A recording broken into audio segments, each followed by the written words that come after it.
48 ಜನರದು pen ಡ್ರೈವ್ಗಳಿದಾವೆ. ಇದು ರಾಷ್ಟ್ರ ಮಟ್ಟದ ಎಲ್ಲಾ ಪಕ್ಷದಲ್ಲಿರ್ತಕ್ಕಂಥ ಮುಖಂಡಗಳು ಅನೇಕರ ಪೆನ್ ಡ್ರೈವ್ಗಳು ಕೂಡ ಇದಾವೆ. ಕರ್ನಾಟಕ ರಾಜ್ಯ ಅಂತ ಹೇಳಿದ್ರೆ ಇದು ಒಂದು ಸಿಡಿ ಪೆನ್ ಡ್ರೈವ್ಗಳಿಗೆ ಒಂದು ಕಾರ್ಖಾನೆ ತರ ಅಂತಕ್ಕಂಥದ್ದು ಕೂಡ ಬಹಳ ಜನ ಹೇಳ್ತಾರೆ. ಸನ್ಮಾನ್ಯ ಸಭಾಧ್ಯಕ್ಷರೇ, ಯತ್ನಾಳ್ ಅವರು ಸಹಕಾರ ಸಚಿವರು ರಾಜಣ್ಣ ಅವರು ಅಂತ ಹೇಳಿ ಪ್ರಸ್ತಾಪ ಮಾಡಿದ್ರಿಂದ ನಾನು ಒಂದು ತಪ್ಪು ಮಾಹಿತಿ ಹೊರಗಡೆ ಹೋಗಬಾರ್ದು ಅಂತಕ್ಕಂಥ ದೃಷ್ಟಿಯಿಂದ ಎರಡು ಮಾತುಗಳನ್ನು ಹೇಳಲಿಕ್ಕೆ ಬಯಸ್ತೇನೆ. ಸನ್ಮಾನ್ಯ ಸಭಾಧ್ಯಕ್ಷರೇ, ಈ ಕರ್ನಾಟಕ ರಾಜ್ಯ ಅಂತ ಹೇಳಿದ್ರೆ ಇದು ಒಂದು ಸಿಡಿ ಪೆನ್ ಡ್ರೈವ್ಗಳಿಗೆ ಒಂದು ಕಾರ್ಖಾನೆ ತರ ಅಂತಕ್ಕಂಥದ್ದು ಕೂಡ ಬಹಳ ಜನ ಹೇಳ್ತಾರೆ. ನಾನು ಹೇಳ್ತಾ ಇಲ್ಲ. ಇದರಲ್ಲಿ ಎರಡು ಫ್ಯಾಕ್ಟರಿ ನಿಮ್ದೊಂದಿದೆ, ಇನ್ನೊಂದಿದೆಯಾ? ನಿಮ್ದು ಯಾವ್ದು ಅಂತ ಹೇಳಿದ್ರೆ ಇಲ್ಲಿ ಯಾವ್ದು ಅಂತ ಹೇಳ್ಬೋದು. ಅದೇನೇ ಇಲ್ಲಿ ಅಧ್ಯಕ್ಷರೇ, ಬಹಳ ಗುರುತರವಾದಂತಹ ಒಂದು ಆರೋಪ ಅಂತೇಳಿ ನಾನು ಕೂಡ ಅನ್ಕೊಳ್ತೇನೆ. ತುಮಕೂರಿನ ಇಬ್ಬರು ಪ್ರಭಾವಿ ಸಚಿವರು ಹನಿ ಟ್ರ್ಯಾಪ್ ಅಲ್ಲಿ ಸಿಕ್ಕಾಕೊಂಡಿದ್ದಾರೆ, ಅದಾಗಾಯ್ತು ಹೀಗಾಯ್ತು ಅಂತ ಏನೇನೋ ಕಥೆಗಳು ಬರ್ತಾ ಇದ್ದಾವೆ. ತುಮಕೂರಿನಲ್ಲಿರೋರು ನಾನೊಬ್ಬ ಇದ್ದೀನಿ, ಡಾಕ್ಟರ್ ಪರಮೇಶ್ವರ್ ಅವರು ಕೂಡ ಇದ್ದಾರೆ, ನಮ್ಮಿಬ್ರೇ ಅಂತ ಅವರ ಉದ್ದೇಶ ಅಂತೇಳಿ ಅನ್ಕೊಳ್ತೀನಿ. ಈ ಸಿಡಿ ಮಾಡ್ತಕ್ಕಂಥದ್ದು, ಪೆನ್ ಡ್ರೈವ್ ಮಾಡ್ತಕ್ಕಂಥದ್ದು, ಇದ್ರ ಬಗ್ಗೆ ಸುಮಾರು ನಿಮ್ಗೆ ಹೇಳ್ತೀನಿ. ನನಗಿರೋ ಮಾಹಿತಿ ಅಂತ 48 ಜನಗಳಿದ್ದಾರೆ, ಒಬ್ರು ಇಬ್ರು ಇಲ್ಲ.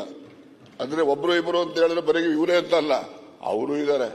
ಆದ್ರೆ ಇವೆಲ್ಲ ಬಹಳಷ್ಟು ಜನ ನ್ಯಾಯಾಲಯಗಳಲ್ಲಿ ಇದನ್ನ ಬಹಿರಂಗ ಮಾಡಬಾರ್ದು ಅಂತಕ್ಕಂಥದ್ದಕ್ಕೆ ಸ್ಟೇ ತಗೊಂಡಿರ್ತಕ್ಕಂಥದ್ದು, ಅಲ್ಲೂ ಕೂತವ್ರೆ ಇಲ್ಲೂ ಕೂತವ್ರೆ, ಆ ಪ್ರಶ್ನೆ ಬೇರೆ.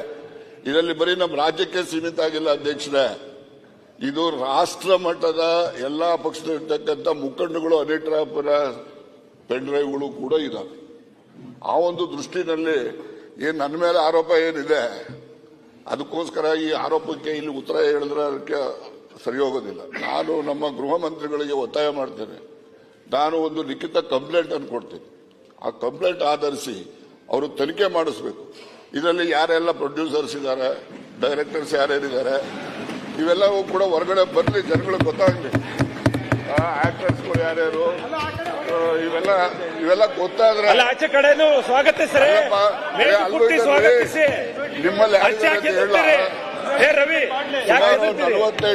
ಜನರದು ಪೆನ್ ಡ್ರೈವ್ಗಳಿದಾವೆ. ಇಲ್ಲಿಯವರು ಇದ್ದಾರೆ, ಅಲ್ಲಿಯವರು ಇದ್ದಾರೆ. ರಾಜ್ಯ ಮಟ್ಟದಲ್ಲ, ರಾಷ್ಟ್ರ ಮಟ್ಟದಲ್ಲಿ ಇರ್ತಕ್ಕಂಥ ಎಲ್ಲ ಪಕ್ಷದ ಮುಖಂಡರು ಕೂಡ ಇದಾವೆ.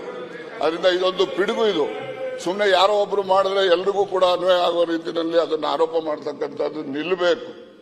ಜನರುಗಳಿಗೆ ಏನು ಸಾರ್ವಜನಿಕ ಜೀವನದಲ್ಲಿ ಇರ್ತಕ್ಕಂಥವ್ರಿಗೆ ಹೊರಗಡೆ ಗೌರವ ಬರಬೇಕು, ಆ ರೀತಿ ಆಗಬೇಕು ಅಂತಕ್ಕಂಥ ಉದ್ದೇಶದಿಂದ ನಾನು ಗೃಹ ಮಂತ್ರಿಗಳಿಗೆ ಒತ್ತಾಯ ಮಾಡ್ತಕ್ಕಂಥದ್ದು. ನಾನು ಲಿಖಿತ ಕಂಪ್ಲೇಂಟ್ ಅನ್ನು ಕೊಡ್ತೇನೆ.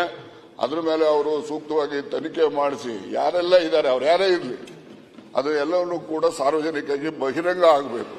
ಸುಮ್ಮನೆ ಪಾಪ ಈ ರೇವಣ್ಣವರು ಅವ್ರದ್ದು, ಅವರ ಇನ್ನೊಂದು ಕುಟುಂಬದ್ದು ಇವೆಲ್ಲ ಬರ್ತವೆ. ಈಗ ನನ್ನ ಮೇಲೂ ಕೂಡ ಅಟೆಂಪ್ಟ್ ಮಾಡಿದ್ದಾರೆ ಅಂತಕ್ಕಂಥದ್ದಕ್ಕೆ ಪುರಾವೆಗಳನ್ನು ಇಟ್ಕೊಂಡಿದ್ದೀನಿ ನಾನು.